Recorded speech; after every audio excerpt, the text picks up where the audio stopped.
Are we ready?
Good morning.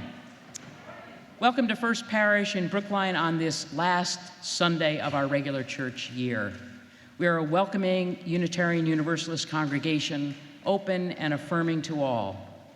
Whoever you are, whatever your gifts or abilities may be, however you identify your gender or sexual orientation, wherever your life and faith journey has taken you, you are welcome here. Reverend Lisa has a special announcement for us this morning. Reverend Lisa?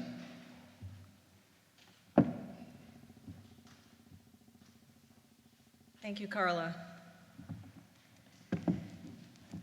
This morning, we will have our long-awaited and much planned for first annual fire drill. It's going to be a surprise. Somewhere near the end of our service, the fire alarm will sound, and we will all exit the sanctuary, either through this door to my left or through our main door in the back of the sanctuary.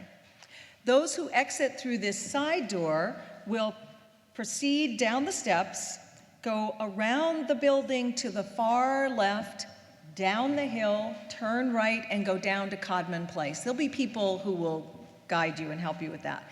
People who go through the back door of the sanctuary will go around the building to the right, down Walnut Street to Codman Place, and we'll all gather there. We'll reconvene, and please, as you get to Codman, please keep on moving in so that we have plenty of space for everybody to gather there. Once we have the all clear, and we know that everyone is present and accounted for, then we will all come back up the hill, we'll come around to the back of the building, and we'll enjoy our barbecue and strawberry sundae. Just a note, if there are any children in the nursery, Lacey is going to leave the sanctuary and go down and help the children and the helpers get outside and go and meet their parents at Codman. As you're exiting the sanctuary, we ask you to be aware that some of us have mobility limitations. Please take special care to make way for or assist people as they are needed. And if you have mobility issues, since this is a practice, Please use your own judgment about whether you go all the way down the hill and come back up again. We do have some volunteer fire marshals here today. Could the fire marshals please raise their hands? All right, look around. You'll see them as you're leaving. But please do follow their lead during the drill so that we can all exit safely. This is only our very first drill. It will offer us information for future planning, and we'll have other drills in our next church year. So thank you for your cooperation.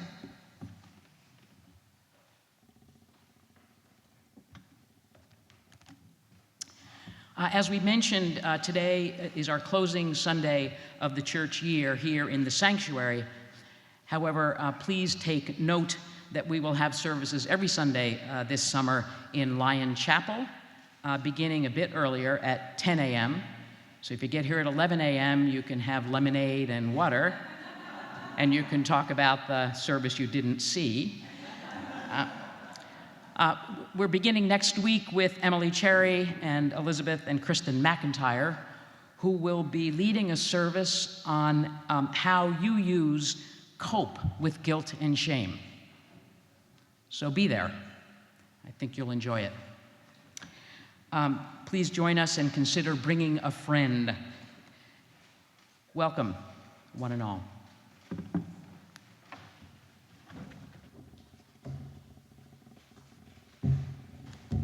I want to begin our morning by saying, Happy Pride. Let's try that again. Happy Pride. Happy Pride. Yes, thank you. Thank you. We're showing our colors here. This morning we have a responsive reading, Blessings for the Journey by Leslie Davenport. It's in your order of service and it's up on the screen. When days rush past in a blur, may you pause to receive the simple gifts that life generously offers.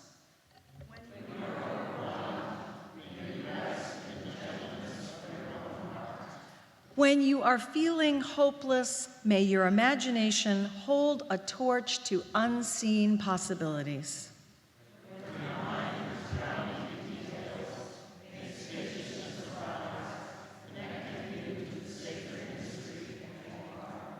When you are exhausted, may you be refreshed by vibrant life forces always present within and around you.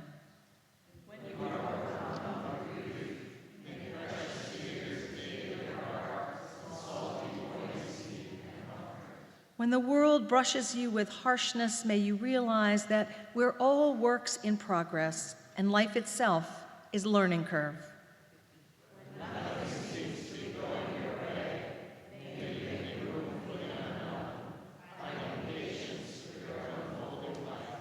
When you are disheartened by the suffering in the world, may you find the courage and strength to stand for what you know is good. When you believe that you are not good enough, may you discover your inherent value and place in the family of all things. May you receive earth's bounty to nourish your body, kindness and wisdom to nourish your heart, and wonder to nourish your soul. Come, my friends. Come into this beloved and sacred space together and let us worship together. And now this morning, I have the pleasure of introducing to you some members of the Satya Sai Center of Boston. Sandeep? They've been renting space in our building for their Sunday afternoon gathering since January, and we're delighted to have them here with us today. I've asked Sandeep Menon to say a few words before leading us in one of their traditional chants. Thank you, Sandeep. Thank you, Reverend Lisa. My name is Sandeep Menon. I'm the president of the Boston Sai Center. Our gratitude to the First Parish Church in Brookline to invite us to this congregation. It has been, you guys have been a great host, so we are absolutely grateful for this place. I will give you a 2-minute introduction to who we are. We are members of the Satya Sai International Organization, a non-denominational voluntary organization. It was founded by Satya Sai Baba, who was one of the most revered spiritual teachers in the world. Our organization has been active over 50 years with centers in in over 120 countries. We have been active in the Boston area specifically for the last 40 years, and we have 5 active centers in the greater Boston area. The Boston Center is the biggest center here with about 150 members. Our primary focus is on individual transformation by practicing the 5 universal human values as laid down by our spiritual master. It's truth, right conduct, peace, love, and non-violence. His teachings can be encapsulated in 2 words: love all and serve all, help ever and hurt never. So what do we do here? We gather weekly to participate in devotional activities. For the first hour, we do devotional singing, which includes multi-faith prayer and a universal peace prayer. So we'll be going over that together today. In the next hour, after the devotional singing, we discuss as a group how to apply Sai Baba's teachings in our day-to-day lives. At the same time, we have a parallel session, and that parallel session is for children who attend a registered educational program called Sai Spiritual Education that encompasses these 5 universal human values. It is taught by trained teachers. Lastly, we are very engaged in the community for community service activities a few times a month. Our regular bi-weekly projects include soup kitchens, which is done in the Boston area. It's a Haley House where we cook for the homeless shelter residents, and then we also go and sing for the residents in nursing home in Belmont area. It's called Santa Maria. We also do some one-off projects where we engage with several non-profit organizations like the BACO, where we build and paint homes and shelters for the mentally challenged residents. So what I'm going to do now is I'm just going to come there and I'll go over a few slides of some of the community activities we do across the world. And then I'm going to invite a few people from our congregation who will come here, and we'll go over one universal peace prayer. We'll do it together, okay?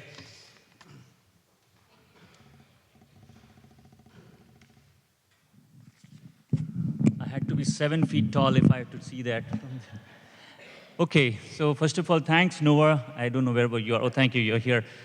So if you can just scroll to the next. So we do several service projects, across the world. So some of them I just want to highlight because we are spread over 120 countries. The places, some of them we rent and some of them we own. So these are some of the children's program, and it includes free schools for underprivileged kids, and we also provide a lot of times free food there. And some of these schools are rated very high in their local areas, especially in some places in the Asia, they are in the top ranked 5 schools or so. Next. We have special programs for women, and you can see on the right side, on the left side actually on the screen, we have a lot of vocational trainings for single women, and in some battered shelters we go and teach them some vocational training as well, including computer skills, singing, and others. Next slide, please.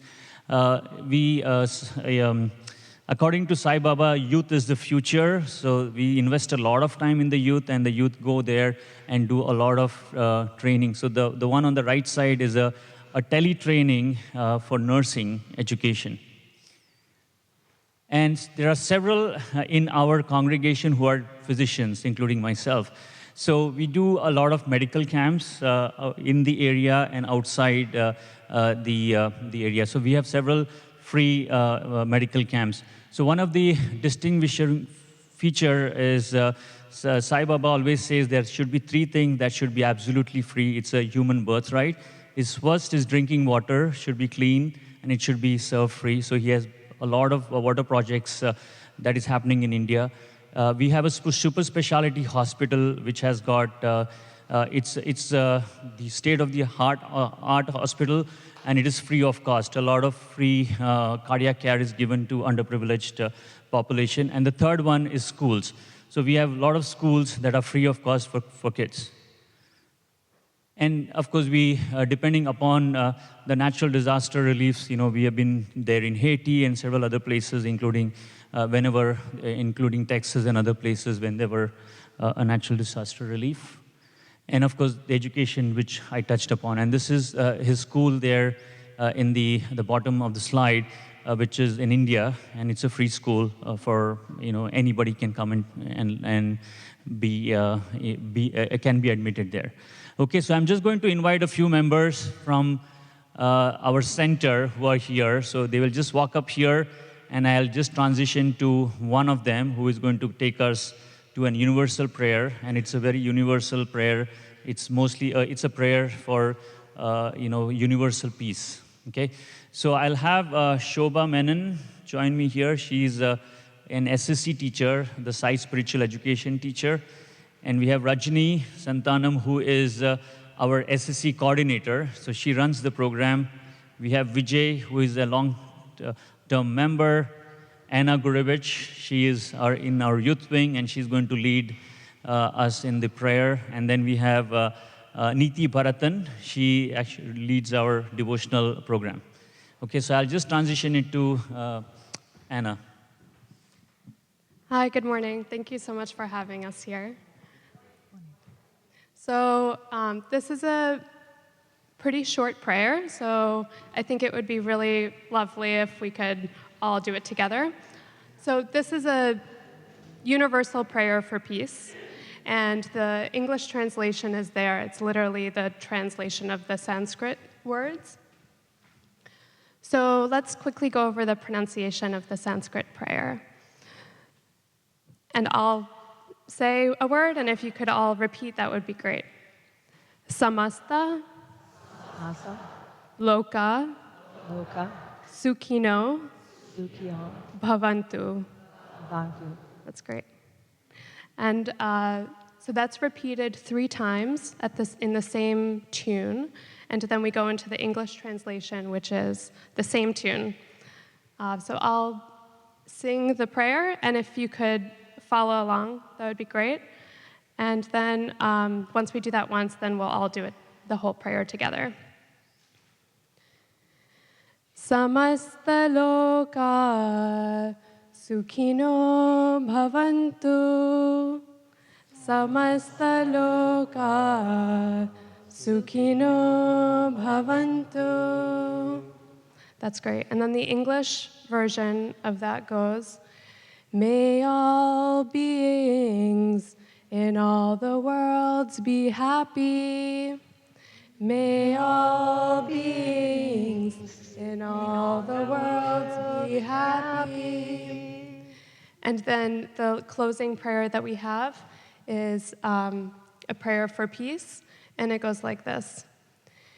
Peace, peace, peace. You can repeat? Peace, peace, peace. Peace on earth.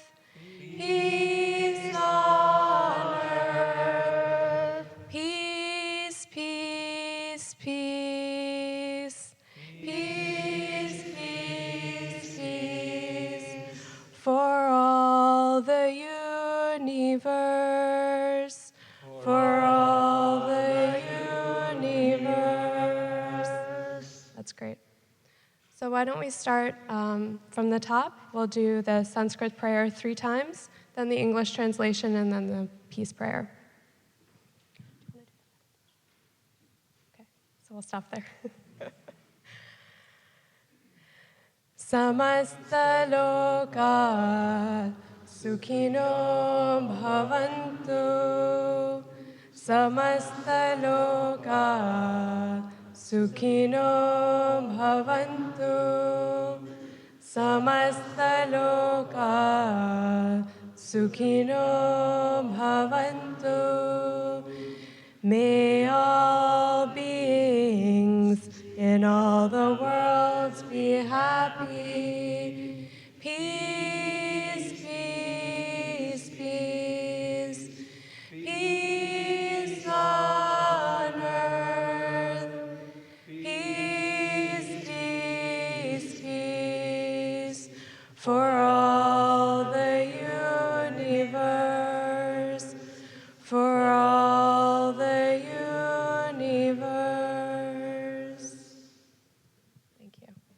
Thank you.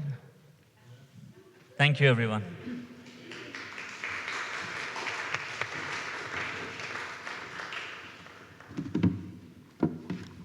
Thank you and welcome. At this time, I would like to invite Charles Fuller and Mark Giannino to come forward to light the chalice, symbol of our Unitarian Universalist faith the world over. As they light the chalice, please join me in our unison affirmation printed in your order of service, up on the screen, in English and then in Spanish. We give ourselves one unto another, covenanting to walk together as a congregation, promising faithfully to watch over one another and to delight for love to abide in our midst. Nos entregamos y nos comprometemos a caminar juntos como congregación, prometiendo con mucha fe cuidarnos mutuamente y deleitarnos en el amor que vencerá entre nosotros. Each week, we also light 2 candles of peace and hope, each candle representing a different place on earth that we want to lift up and remember this morning as a sacred encounter with the world.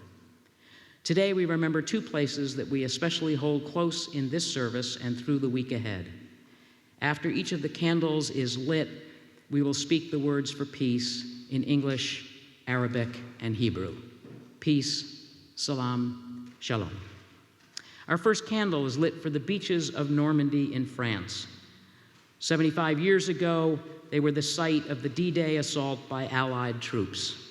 May the memory of this courageous invasion, which led to the liberation of Western Europe from the Nazi regime, not soon be forgotten.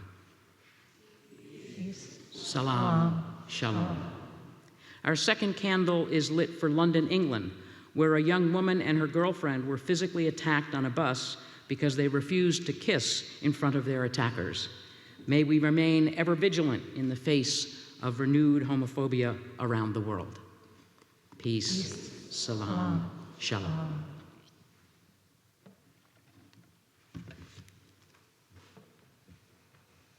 Now I'd like to invite the children to come forward. Or we could have an anthem. Let's do that first.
Beautiful, thank you.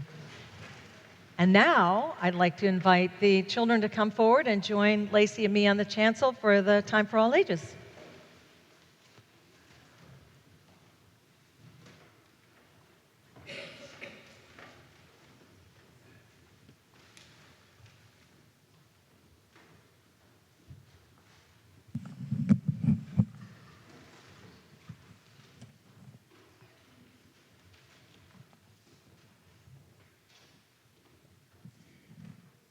Morning, everybody. Welcome, welcome. So this morning we're talking about journeys, about all the different kinds of journeys that we take in our lives, places that we go, but also places that we go in our hearts and our minds and as a congregation. And so it made me think of a story. Lacey, do you know the story about the two frogs? I do know that story. It's so amazing, right? Great. Well, let's tell that story. And why don't you be the sea frog and I'll be the other frog? Okay. So once there was a frog that lived in the sea and that frog enjoyed tons of freedom to swim where they might want and to explore the vast sea. And when they were tired of their watery home, they were able to come up and bask in the sun in the sand.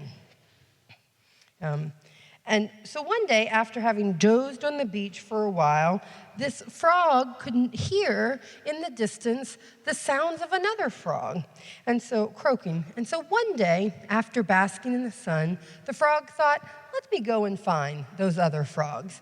And they went exploring.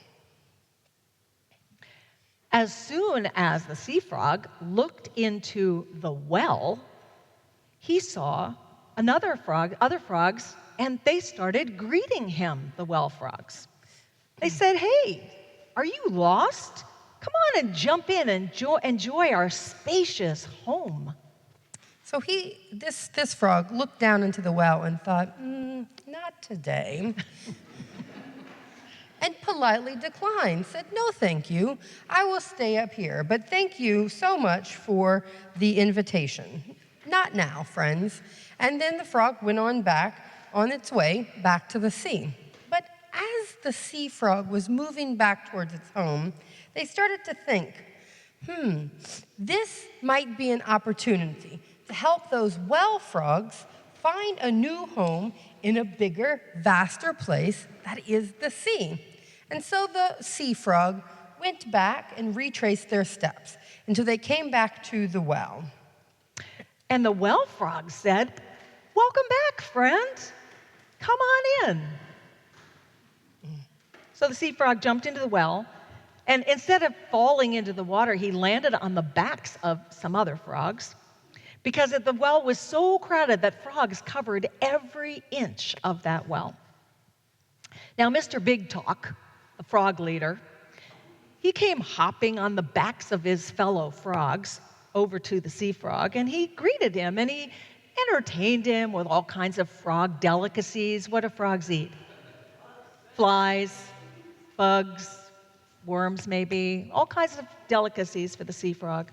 And then he said to him, where do you come from? I come from a very vast place called the sea, said the sea frog. The sea.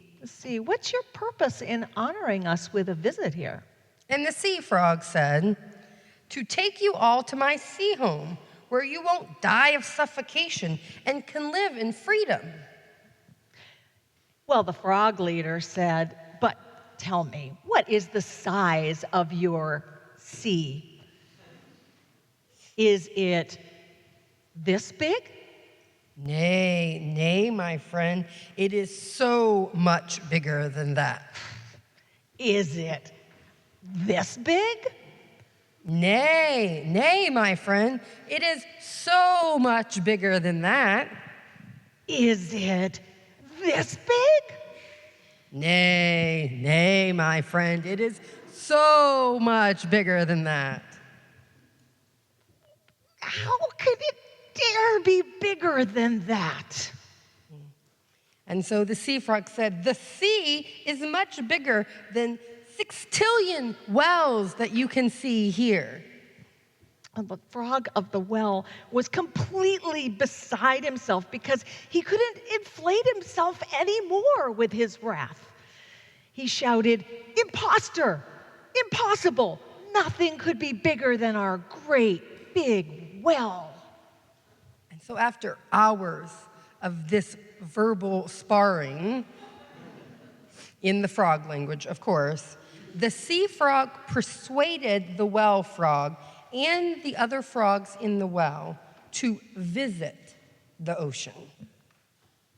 Well, the frog of the well, upon seeing the great body of water, bowed at the feet of the sea frog and exclaimed, "Mighty sea frog, indeed your watery mansion is much larger than we ever could have conceived.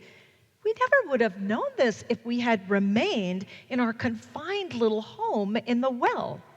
It's only by comparing our home in the well with your huge sea that fortunately we now understand the smallness of our own homestead." So the frog of the sea shook hands with the once was frog of the well. Not exactly like that, obviously. Oh, yeah, that's right. Good point. And all of the other well frogs that are now becoming sea frogs, and they lived happily ever after in the sea forever afterwards. And so, what do you think might be the point of this story? Any ideas?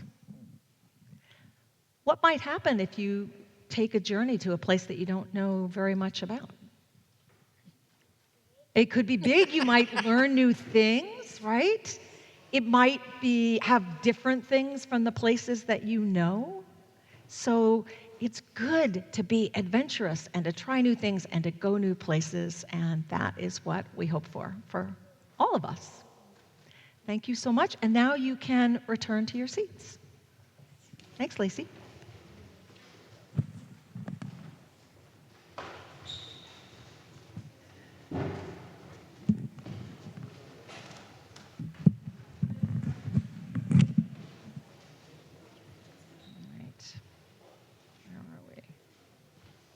Oops.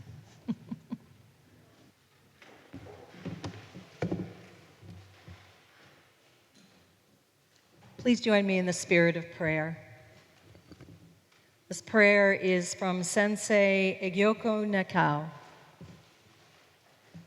Let us vow to bear witness to the wholeness of life, realizing the completeness of each and everything. Embracing our differences, I shall know myself as you, and you as myself. May we serve each other for all our days, here, there, and everywhere. Let us vow to open ourselves to the abundance of life, freely giving and receiving. I shall care for you, for the trees and stars, as treasures of my very own. May we be grateful for all our days, here, there, and everywhere. Let us vow to forgive all hurt caused by ourselves and others, and to never condone hurtful ways. May we be kind for all our days, here, there, and everywhere. Let us vow to remember that all that appears will disappear. In the midst of uncertainty, I shall sow love. Here, now, I call to you.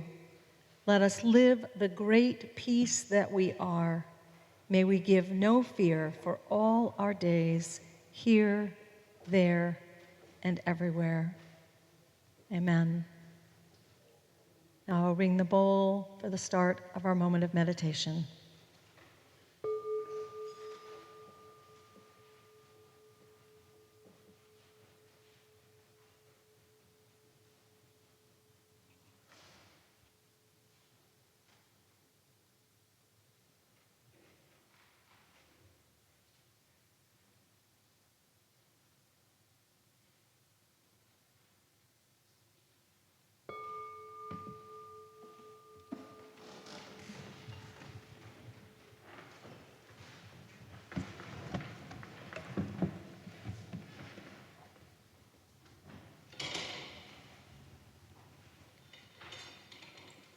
The offering will now be gratefully received. If you are visiting First Parish for the first time today, please feel free to let the basket pass you by. We are so very glad to have you with us.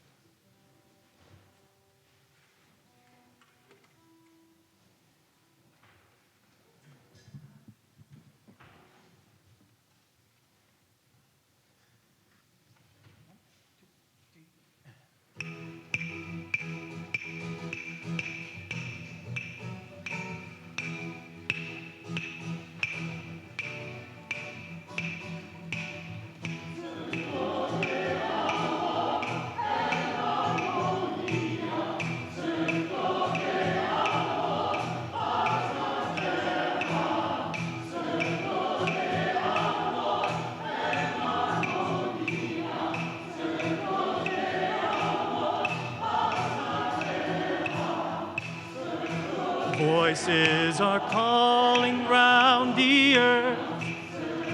Music is rising in the sea. The spirit of morning fills the air, guiding my journey home. Here is the path beyond the forest. Here is the song I always knew. I remember it just around the bend. In the village, the music never ends.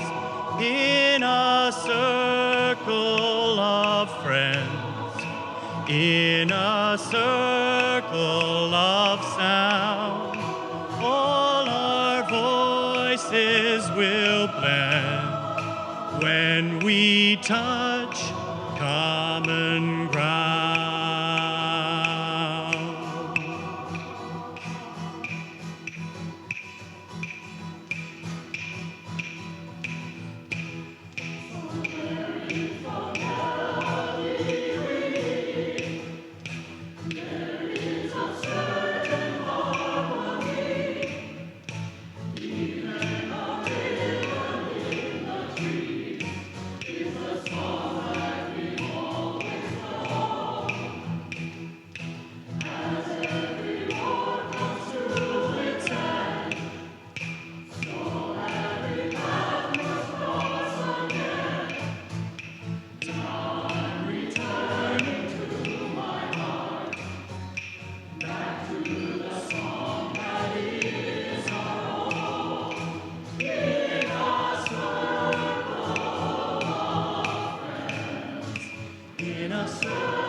In a circle of friends, in a circle of sound, all our voices will blend when we touch common ground.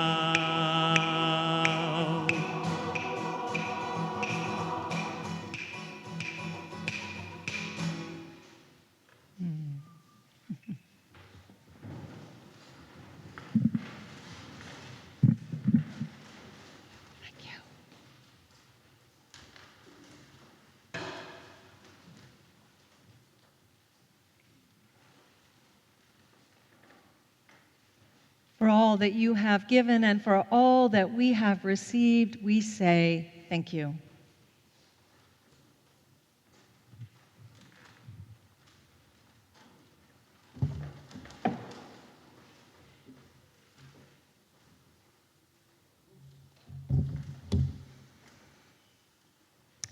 So, once again, happy Pride.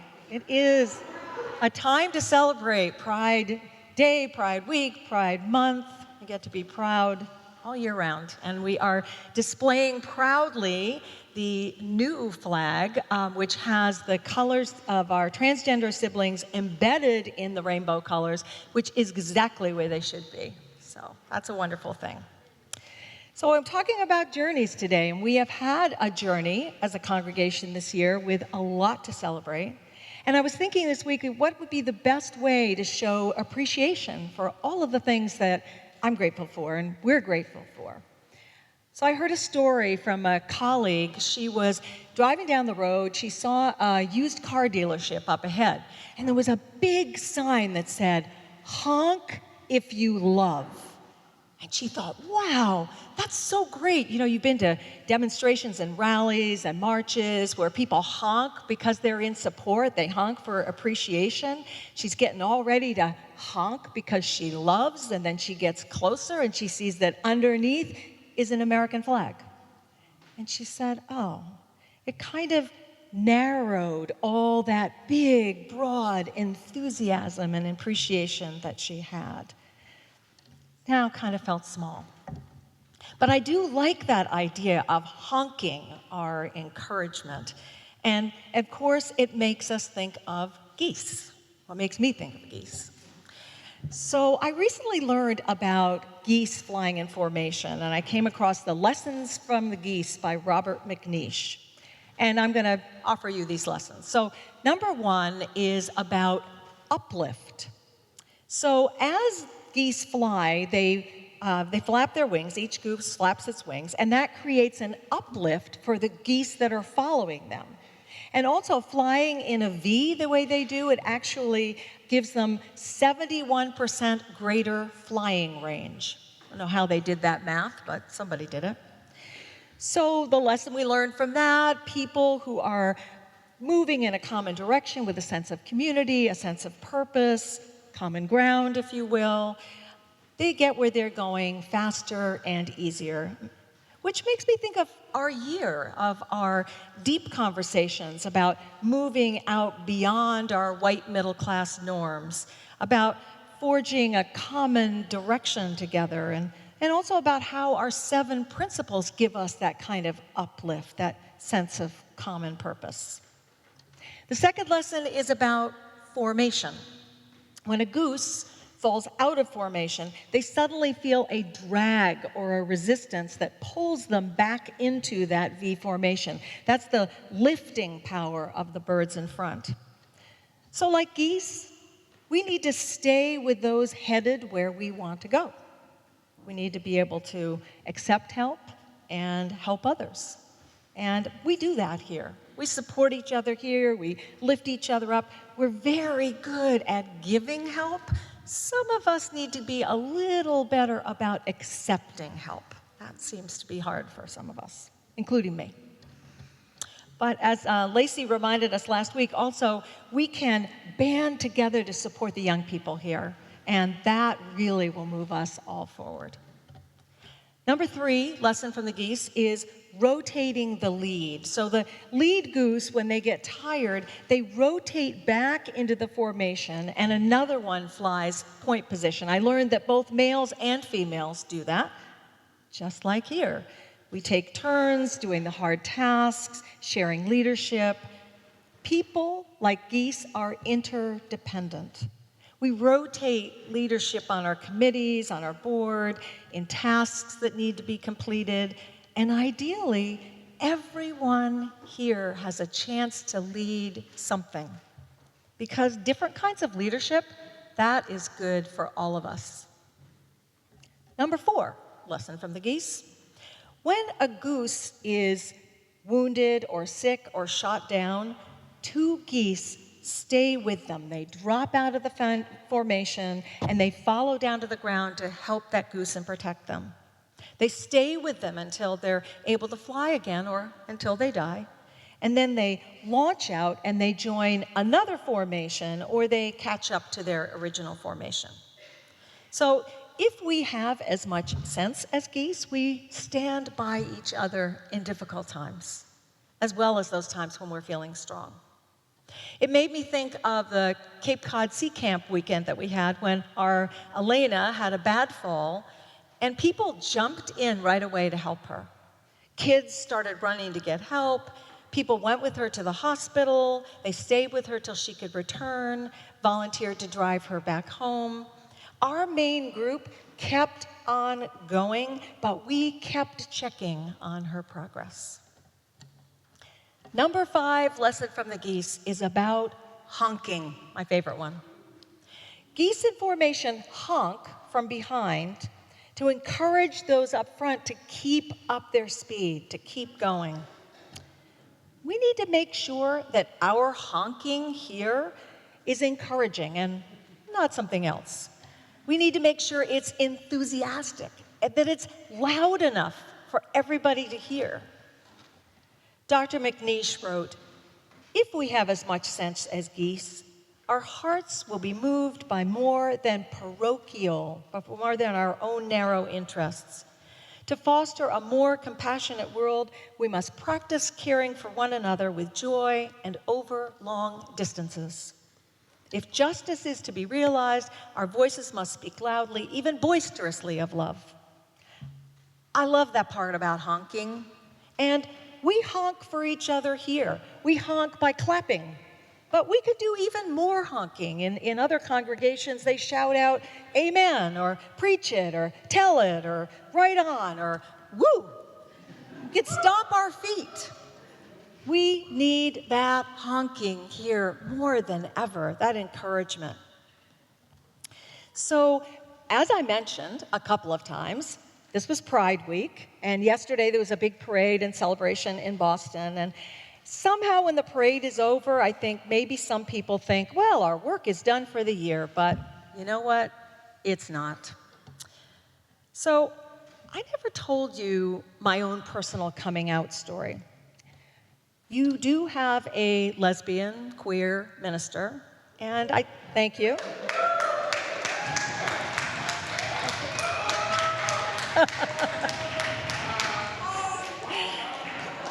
Thank you. I feel like you should know a little bit about my story. So, I was brought up as a girl like other little girls, and I liked little girl things. I liked dolls, and I liked playing house and school. And eventually, when the other girls got interested in boys, well, I kind of got interested in boys too. And I ended up eventually marrying one boy.